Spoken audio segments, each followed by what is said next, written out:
everyone. Very good. Very nice. Welcome back to our class tonight. We are in the second portion in the book of Shmot, which is the book of Exodus. And as we learned last week, the Jewish people are in a very difficult exile in Egypt. Joseph has died, the patriarchs had all gone, and the new Pharaoh is creating very evil decrees against the Jewish people, and what happens is, that they this time Moshe was already chosen to become the leader, the one who's meant to take the Jewish people out of Egypt. But the thing became more complicated after he came to Pharaoh and he complained to God regarding the complications. And that's when they were told that, if things are complicated, we are going to do the other way of doing things. What is that? Plagues. Let's punish Pharaoh. So that's what we read in this big story. They're going to have 10 plagues, and we're going to read about 7 of them this week and 3 next week. I want to stop today and discuss something interesting, which I'm sure many of you were wondering, because this is the type of questions that you must ask yourself that question when you read the Parsha. This is being actually recorded 3 times. In 3 times, last week twice, and this week once, is there an expression of just for 3 days. Just for 3 days. It starts up when God gives Moshe the mission to become the Redeemer of the Jewish people, which is the meeting at the burning bush, which we read last week's Parsha, and you went to chapter 3 in last week's Parsha, verse 18. So the Torah says that Hashem tells Moshe, this is all what Hashem tells them to tell to Pharaoh. So he says that you're going to tell the Jewish people, we're going to leave Egypt. Veshamu lekoilecha, verse 18 starts, they will listen to your voice. Now you and the elders of Israel shall come to the king of Egypt. And say to him, God tells Moshe what to say to Pharaoh by the snare. What is that, what he wants him to say? He tells him exactly those words. You're telling him, Hashem Elokeinu Ivrim, God, the God of the Hebrews, Nikro Oleinu, has come upon us. Ve'ato, now, Neilcho no derech shloishes yamim b'midbar. Let us go for a 3-day journey in the desert. V'nizbechol Hashem Elokeinu, and offer up sacrifices to God, our God. That's it. God gives a very short, precise message telling Moshe what to tell Pharaoh, nothing more. And the message is not a message about Exodus, final redemption, never to see Egypt again. The whole message is Derech Shloshet Yamin. We are going to go out for a 3-day journey, and me even telling Pharaoh what is going to take place during the 3-day journey. During the 3-day journey, we're going to offer sacrifices. And what happens next? When you go to the next reading, when they actually meet on chapter 5, again in last week's Parsha, chapter 5, verse 3. Chapter 5 begins that Moses and Aaron came to Pharaoh. And they're starting off by saying, God said, send out my nation and let them sacrifice to me in the desert. So Pharaoh says, God? Me Hashem? Who is God that I should listen to his voice and let Israel go? Mi Hashem asher eshma bekolo לשלח ישראל. לא ידעתי את Hashem. I don't know God. וגם את ישראל לא שלח, nor will I let Israel out. Fine. But they have a message. They have to give him the word what God told them. They are on a mission. So verse 3 says, what they said. Vayoimru. And they said, Elokeyo Ivrim nikro leinu. God of the Hebrews has come upon us. Neil chono derech shloishes yomim bamidbar v'nizbechol Hashem Elokeinu. Now let us go on a 3-day journey into the desert, and we will sacrifice to God our God. And then they also say, otherwise he may strike us. It doesn't mean us. Rashi says they meant to say it may strike you, but in honor of the royalty, they still did not use the expression what they should have used. Weiter amaise, 3 days. What is 3 days? Then it comes this week's Parsha, when we are already getting involved in all the plagues, and the first plague is dam, blood, and Paro says, oops, maybe I should let him go, but then again hardens his heart, he doesn't let him go. And from blood they go to frag, and from frags they come to lice, and from lice they come to the epidemic of the animals, and then they come to the wild beast. And when it comes to the wild beast in Egypt, is really getting destroyed, literally. They're running around, lions, tigers, every type of animal is running around town, and the entire city gets physically destroyed, becomes very bad. And Paro says, call me Moshe, call me Moshe, call me Moshe, I have a message for him. I'm ready, I'm finally ready. What happens on chapter 8? In this week's Parsha, it doesn't just change his mind. He comes to Moshe before he changes his mind. Moshe says, fine, but there is a condition. What is the condition? The condition is chapter 8, verse 23. Derech shloishes yomim nelech bamidbar. Let us go for a 3-day journey into the desert. Vezovachnu l'Hashem Elokeinu, and sacrifice to God our God, kasher yoimar aleinu, as he is going to tell us. Again, Moshe is using, this is months later, because every plague took at least a month. So months later, comes especially to the plague of the Oroiv, of the wild beasts, and again Moshe says, listen, Paro, don't be an idiot.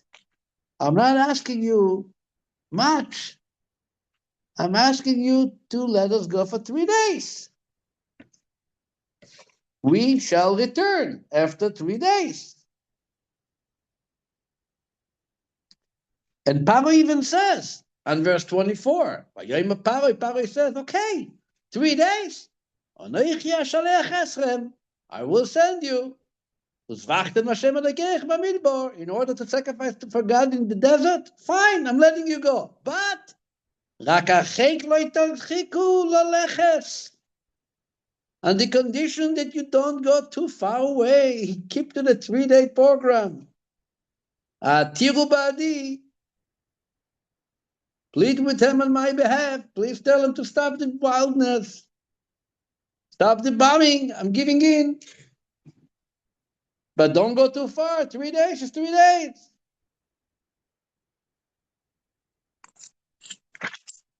It's going to happen in 2 weeks from now, after Paro finally gets the final plague and he has no more words, comes on the Parsha Beshalach. When does he decide to chase after the Jews? He lets them go, they leave, and they start traveling, and they are camping. And then, if you want to turn to chapter 14, next Beshalach, in page 410, comes verse 5. It says, Vayugad lemelech Mitzrayim ki borach ha'am. After 3 days, which is as it says in the English here, on the 4th day, it was reported to the king of Egypt that the people had fled. Meaning, they left for 3 days. And this idiot is waiting for the return. Because he was told that it's only going to be 3 days. And he was told 3 times.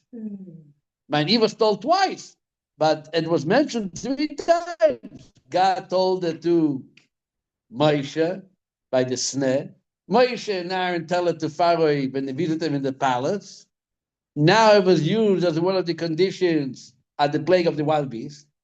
He had to let him go, and they'll go, and they leave, and he's clocking his clock. Day 1, day 2, day 3, and he still thinks for sure they're coming back. Why? Because as verse 5 says, it was reported to him that he fled. He didn't expect them to flee. He expected them to be nice little Jews.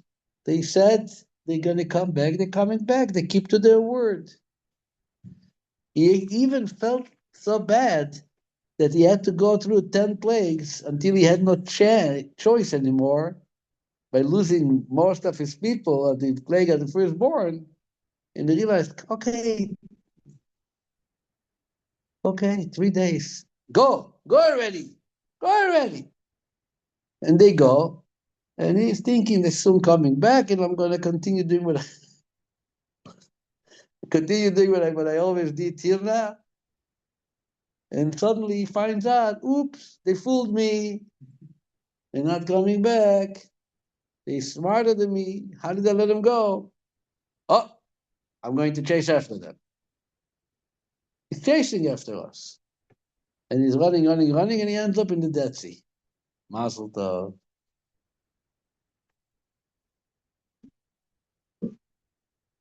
Why isn't it very clear?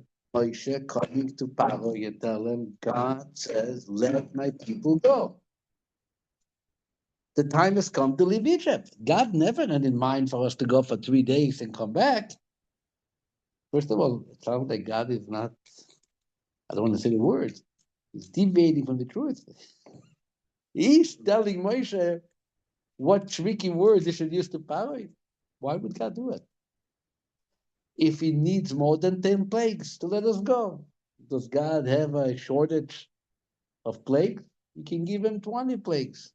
Don't we say in the Passover Agada, even those very 10 plagues, the rabbis come and try to make from it hundreds and 500, everybody's trying to make 300. Someone said it's a finger and then it's a hand, trying to multiply them as much as possible. What is the Shleishes Yomim? What is the 3-day concept? Tell Paro the time has come. Let him try not to let us go. Then you're going to give him 1 plague, a second plague, a third plague. Hey. And especially the plagues already started and they're holding already by the wild beast. And then suddenly, Moshe still goes back to it. 3 days, Paro, come on.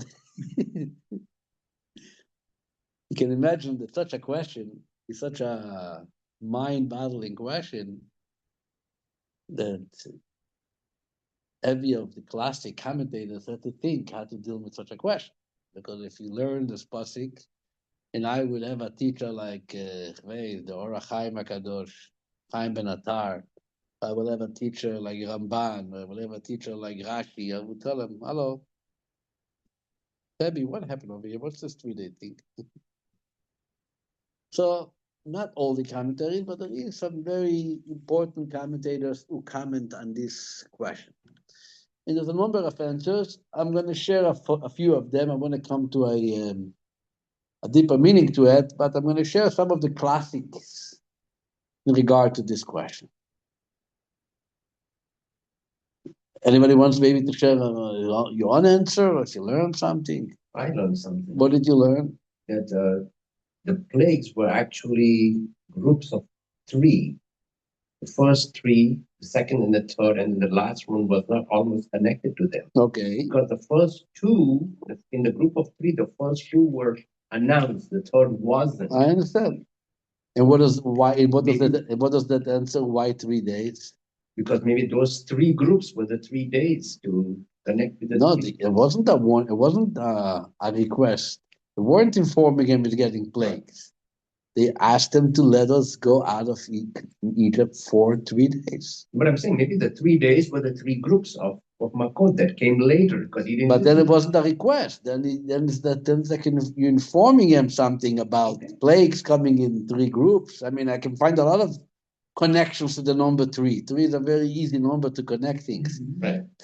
The 3 patriarchs, the 3 this, the 3 But that. it was also 3 weeks that he was born before. 3 weeks before he was born by every plague. 1 week he was plagued. But this is not explaining why would we say 3. Yeah. Isn't there also before battle a 3-day of preparation?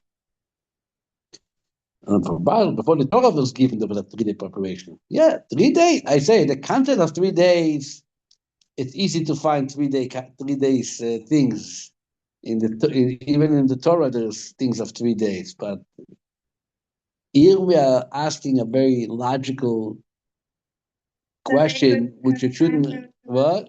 They could have time to run away.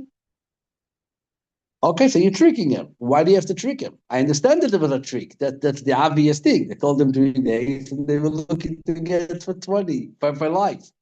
The question is, what was the fear of telling him that we're going? What are we trying to accomplish? But because anyway, he's going to get patched for not letting us go. So if he's going to let us go for 3 days or not letting us go because we want to leave forever, it's the same. Could it be linked with what the gold and silver that we borrowed from the Egyptians because they thought we were returning in 3 days? So this is one answer. One of the classic answers is actually written by Chaim HaKadosh writes it, and there's other commentaries who write it, but Chaim HaKadosh also says it very clearly that part of the redemption of the Exodus was also a promise which was given originally to Abraham, the covenant between the parts, that they will leave Egypt with great wealth. And in order to accomplish that promise, God tells Moshe by the plague of darkness, it's time, getting closer to the Exodus, and now I want you to go and borrow from all the Egyptians silver, gold, so we can leave. So the Or Chaim HaKadosh says, and others say it too, that are skidim, and they say, you're coming to the Egyptians, I'm leaving for good, can you lend me your golden ring? Why would I lend you my golden ring? You're never going to give it back to me. You're never going to see me again. But if you tell them, we're going for a celebration, offering sacrifices, 3 days in the desert, Pharaoh is giving us permission, it's all organized with the government, we have a passport, we have a 3-day visa, it expires. After 3 days, we're going to get stuck in the desert, we're coming right back. This was the plan. Okay, you want to borrow something nice for 3 days? You're my neighbor, you suffered enough, go for it. So in order to make it easy to gain of the silver and gold which we got during this plague of darkness. Plague of darkness is when we identified it. But after that is when we actually buried it, and we left with it. For that, God even told Moshe to speak about 3 days. Moshe tells Paro about 3 days, and that's what the 3 days keeps on repeating itself. This is what commentators say, like early commentators.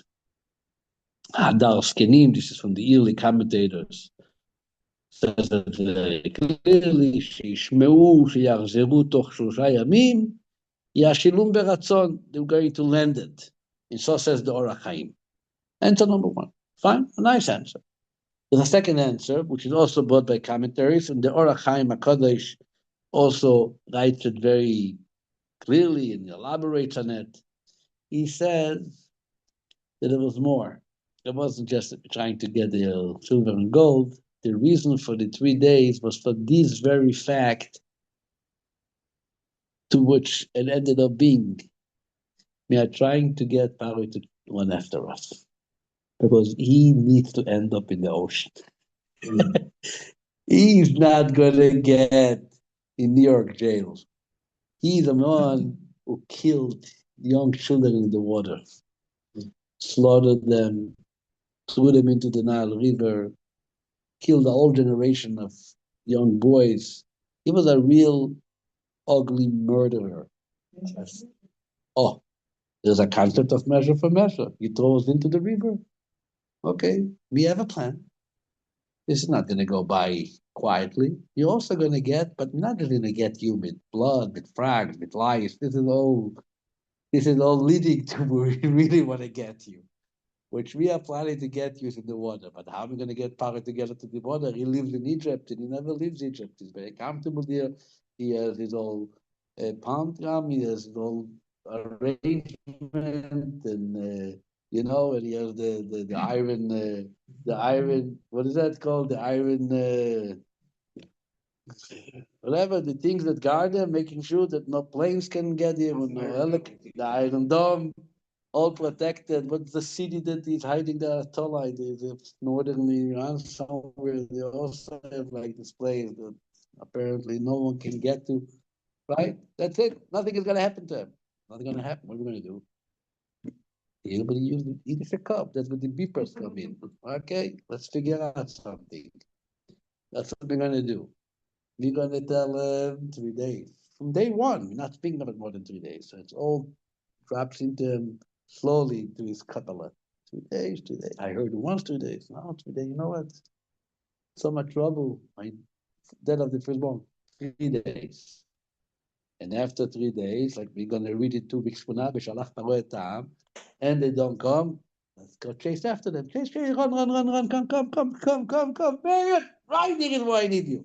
And that's when the miracle of the split sea takes place. Paro falls into the sea.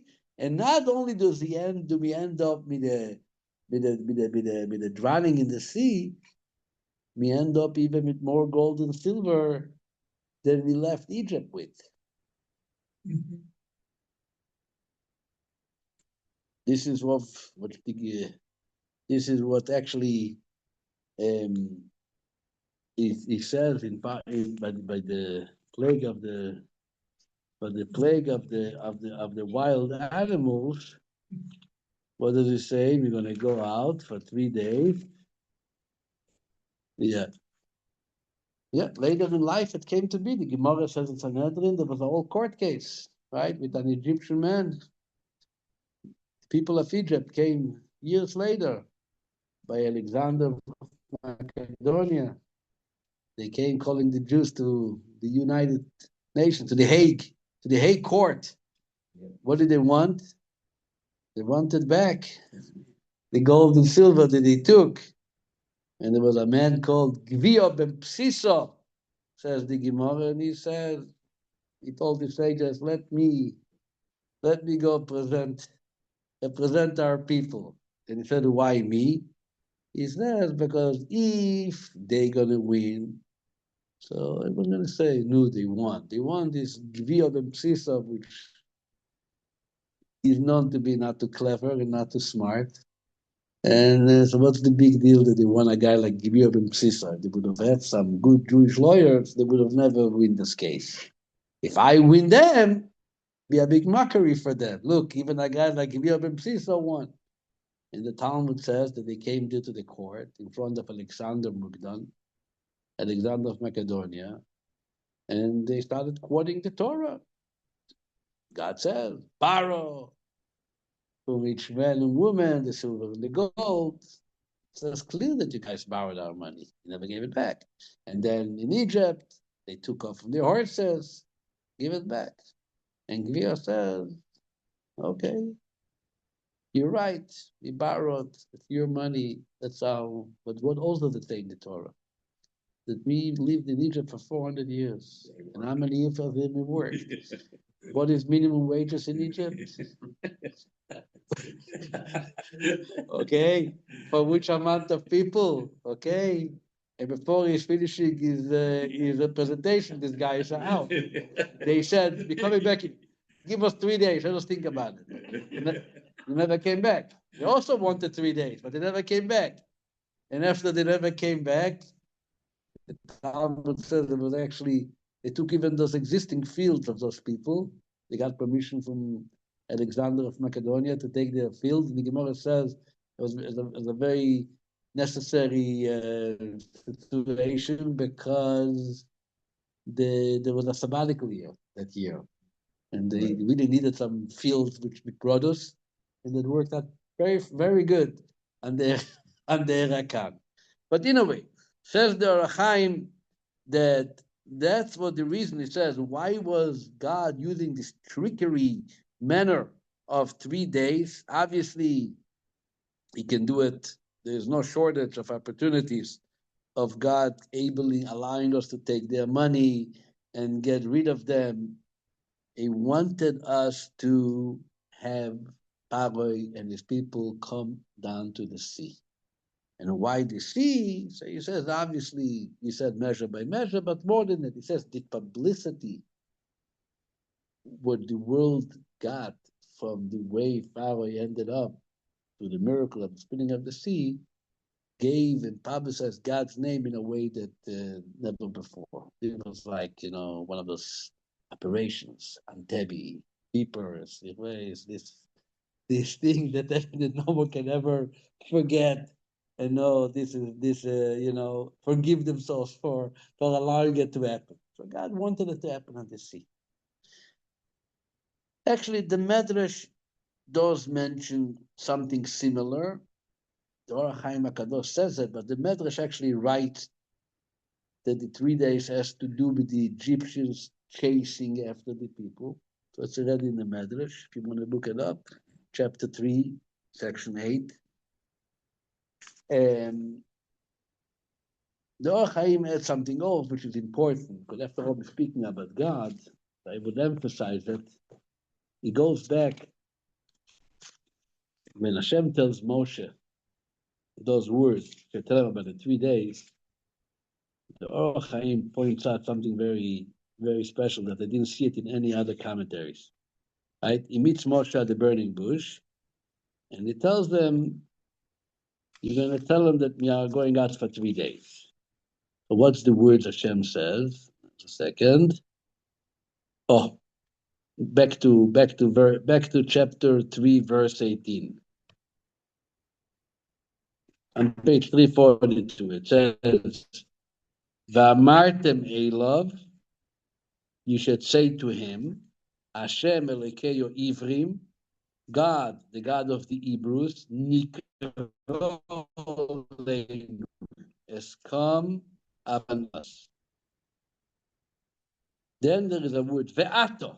Ve'ato in English means, and now. Neilchono, derech shloishes yom b'midbar, let us go for 3 days journeys for God. So the Orach Chaim says that the word ve'ato, and now, is kind of breaking the statement. What's the now? God did occur to us. Let us go for 3 days. So he wants to say that what God said, tell him that you met me. And now, let us go for 3 days. This is what you're going to say on your own. It's not what I'm telling it to you. But it's something that you're going to say, ve'ato. And now, let us go for 3 days. Kind of the word ve'ato, and now breaks up the two paragraphs kind of in a way. It's what I'm telling you and what you're going to say kind of on your own. Whatever. So this is a second answer. Then the Rebbe gives a third answer, which later I found it We're going to see one of the books over here, one of the ancient Spanish sages mentioned almost similar. This is a letter that was written to a student.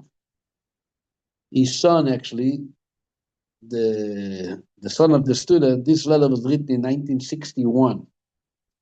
The guy's name was Rabbi Moshe Yitzchak First. He was a child born in Holland. He was taken to the concentration camps, survived, and I think his mother or his father, I think, passed away. And he wasn't a chassid, but he ended up in Israel and he went to studying Chabad and he became a Chabadnik. And the Rebbe sent him to Holland. After he got married, he was the shliach in Holland, just passed away, I think, 2 years ago. His son, it's a very large family. One of his children, his name is Yehuda, who lives now in Holland. He's also a shliach in Holland. Was with me in yeshiva in Jerusalem. Yehuda First. Very good kid. Holland, from Holland. Their father was from Holland. Their brother was from Holland. And the Rebbe sent him to Holland. He was in Israel, a student. And he kind of was having questions about God, questions in philosophy. And one of the questions he asked the Rebbe was, what is the justice? You're telling Pharaoh 3 days and you end up living for more than 3 days. How does it work? So the Rebbe wrote him a letter. The letter is printed. I have the letter, I saw the letter, and I copied it over here. And the Rebbe writes him as follows. In response to your question, I'm translating from Hebrew. In response to your question, what was the reason that Moses asked from Pharaoh to send the Jewish people just for 3 days, since the intent was obviously to go out forever?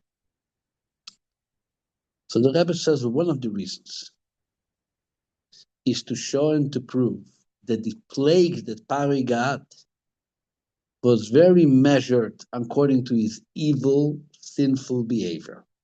What is the proof?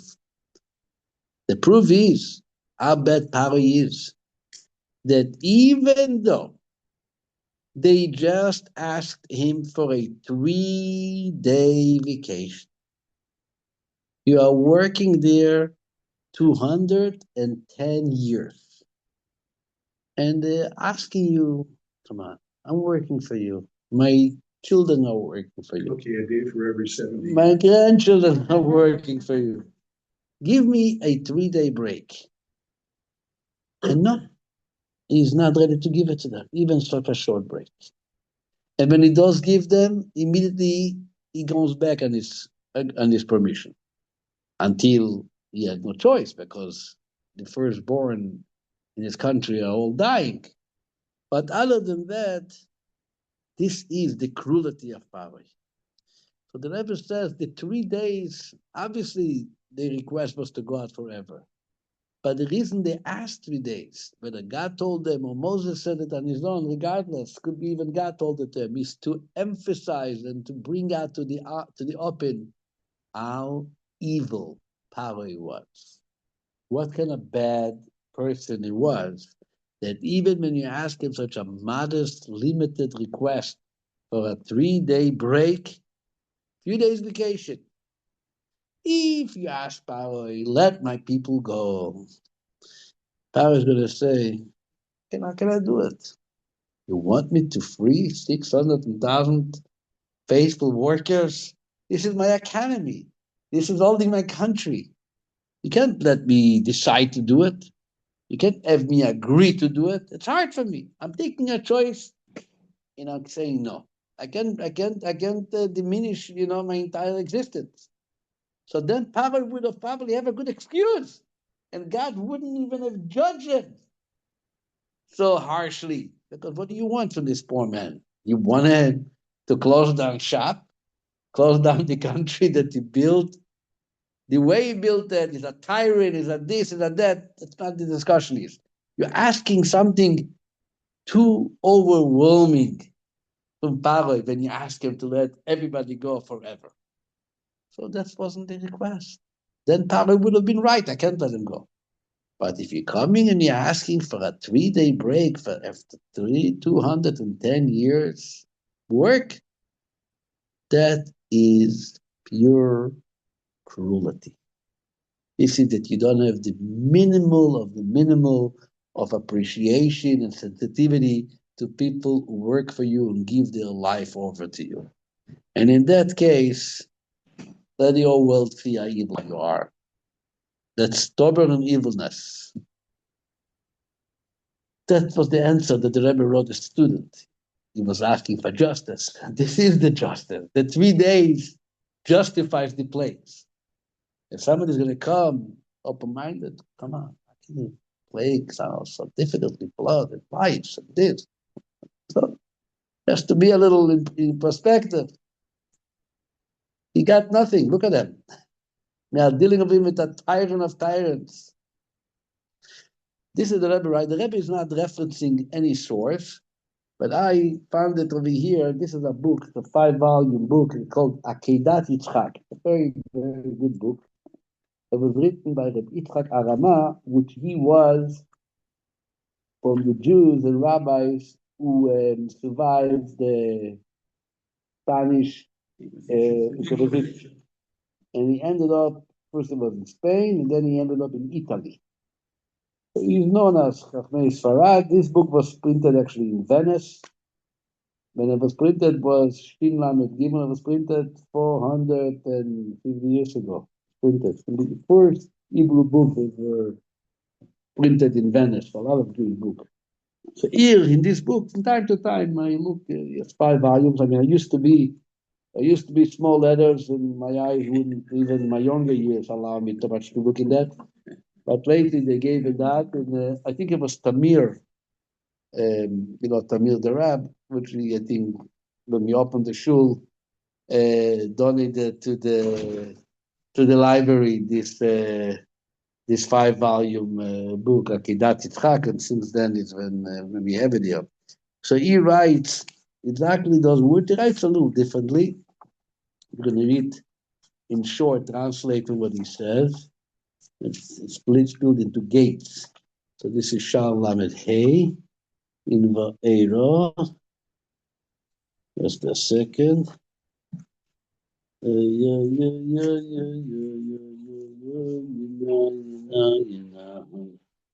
Shal Lamed, it's not Lamed Hey, it's supposed to be Lamed Beis. Yeah. He says, Mamish, this word. He actually says those words. He says if we would have asked him to leave forever, then he would have an excuse. I can do it, and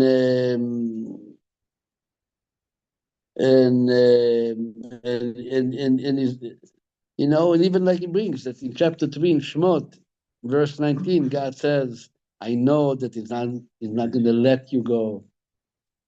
Why wouldn't He let you go? Because if you ask Him to go forever, He's not going to let you go. But here the point was not only to have us go, but to realize what our cruelty is. Which means also, in other words, you have to remember, going back to what Elisha mentioned earlier, the 3 plagues and 3 other plagues and 3 more plagues. The plagues had a purpose. You can see after every plague, it says, and now is going to know there's a God. And now is going to know that God is in your midst. Constantly mentions that awareness that those plagues are going to bring on power in Egypt. Which means, in other words, it wasn't just plague with the intention of revenging your behavior. Here, that's what you did to me, let me show you. You gave me 1 smack, I'm giving you 2, because I'm stronger than you. It was a plague to also let him learn a message, to realize what he did not till this point. Let the entire Egypt know what we're dealing with.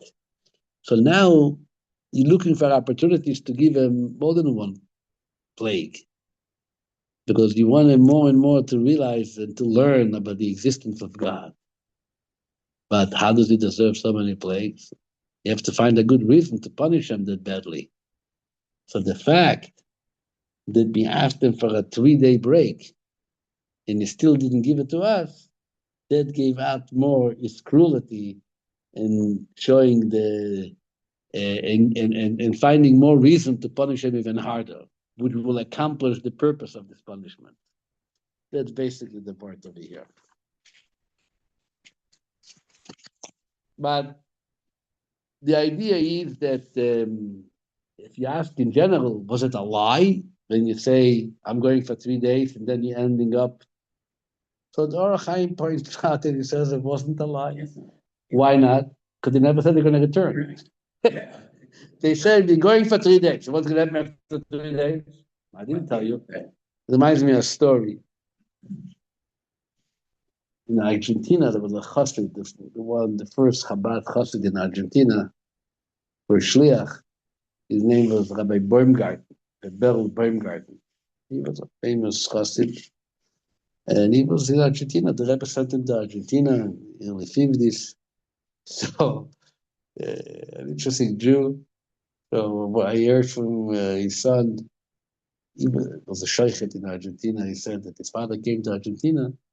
So he lived in Buenos Aires and he built himself a sukkah on the porch. And lo and behold, he was called to court. That the neighbors complained or something was illegal to go in to build a structure without a license, without getting permission from the city. So he's standing in front of the judge, and the judge tells him, "You're going to have to demolish that structure. This needs to have a special permit." And he did it without a permit. So Berl Baumgarten turns to the judge. He says, "Listen, you're right. I made a mistake. I didn't know. I apologize. I'm going to demolish it. Can I do it in 8 days from now?" Okay, for 8 days I will let you keep it.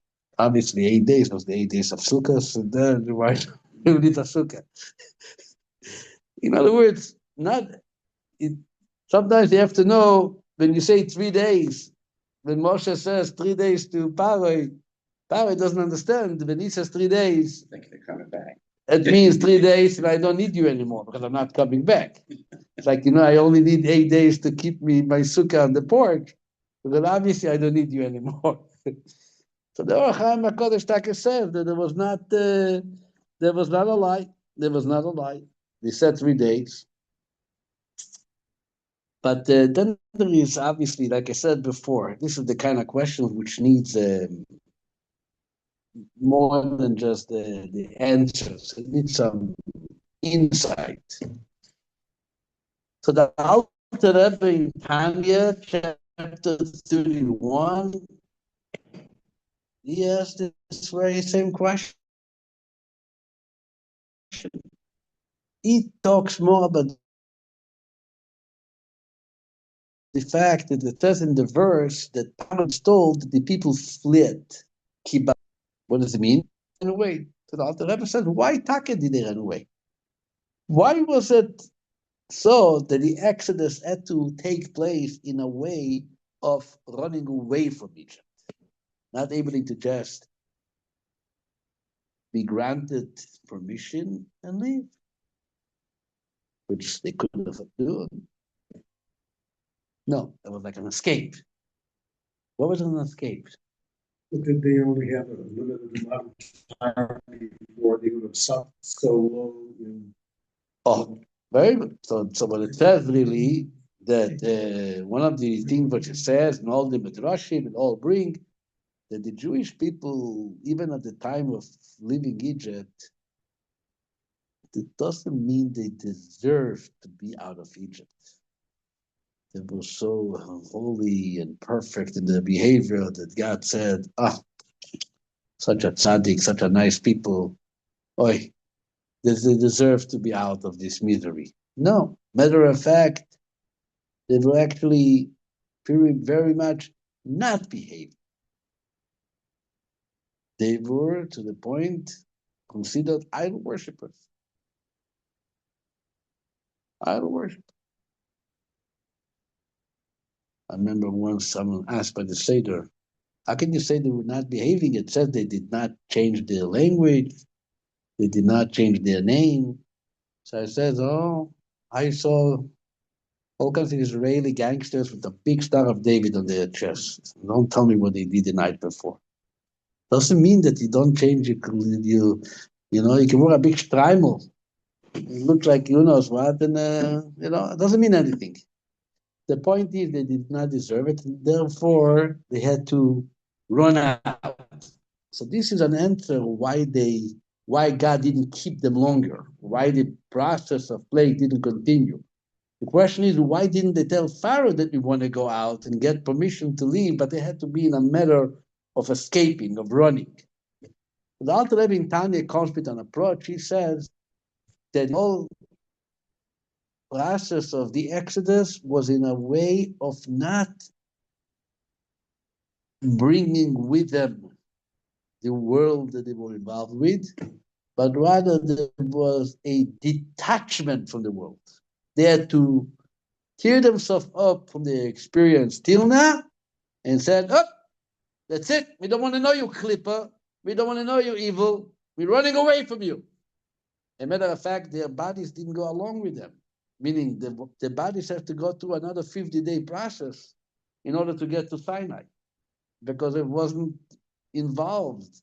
The revelation of the Exodus did not resonate in themselves. It was exposed on them by God. So their soul felt it and they were out. What's with the body? The body needs work. The body is not pure. The body is not clean. So that's why it was an escape. It was kibora. And it wasn't like I'm going to ask permission and go through a process. There's no process here. There was no process. There was no process because there couldn't be a process. That process could only be accomplished by escaping. Sometimes you got to say, no, no, no, I'm gone. I'm leaving. I'm done. Right? You don't try to, not always is it integrating and elevating and rectifying and all this beautiful insight that you're trying to work tikkun olam and this. Sometimes, you know, you got to tell the olam, hello, you stay with you. I'm going on my own. Goodbye. We might meet up later at some point, which is. That's why the prophet Isaiah says regarding the future redemption, what does the prophet says? Lo bemenusa telechun. You're not going to run to the future redemption. You're going to go lat. You're going to go slowly. Benachat ubeshuvati vasheun, says the prophet. Benachat means with pleasantness. You're going to go like, you know, people sometimes, you know, remember sometimes they go, you know, the people, they go like the two ends of their shoulder. You know, life is good. Walking, taking a nice stroll. That time we're going to stroll out of this galut and stroll into the redemption because we're taking the world with us. We're trying, it was an escape from the world. But it's more than that. That doesn't tell us 3 days. Rebbe brings from the Maggid of Mezrich, that was the successor of the Baal Shem Tov.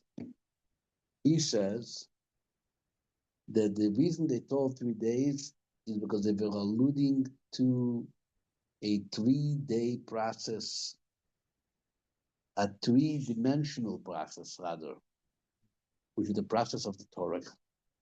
The Torah, which they were meant to receive as they leave Egypt, is a Torah which is 3-dimensional. God spoke the Torah. When you speak, says the Maggid, it is being usually preceded by thought. So God thought about the Torah, and then he spoke it. And then the people came and practiced it. But that combination of thought, speech, and action is what the escape of Egypt was to. We are running in to receive a Torah, which the Torah is going to be given to us in a matter of thought, speech, and our action. So the Torah is a 3-dimensional process. The person who is observing the Torah and learns the Torah and is going to accept the Torah is also following it three-dimensional. The three garments of the Alter Rebbe calls the Tanya chapter 3. Thought, speech, and action. We spoke about the Shabbat. Remember that? Thought, speech, and action. So that is exactly why they said 3. They didn't lie. They told Paro, we are going to do what?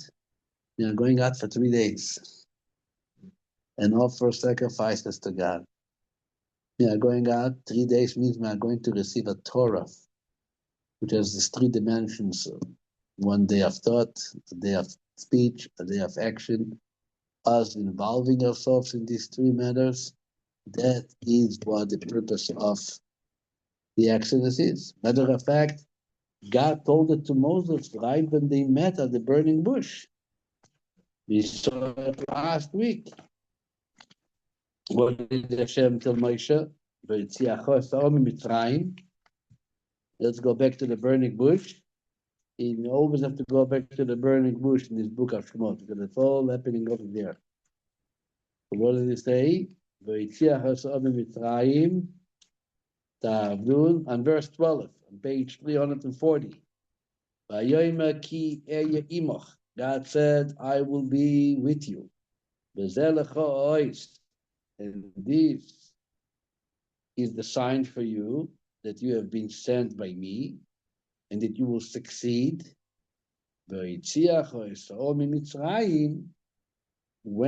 you take the people out of Egypt, ta'avdun et Elokim al ahar azeh. You will worship God on this mountain. So God tells them right in the beginning of the initial meeting at the burning bush. It's not about just going out of Mitzrayim, it's about reaching to the mountain and then serving me. Which mountain? Mount Sinai. That was the purpose of the Exodus. And this is the 3 days. Forget about the fact that the Torah is also, if you want to talk about 3, Rabbi doesn't say it, but I say the Torah is divided into 3 sections. Torah, Levim, and Ksuvim, Torah, prophets, and writings.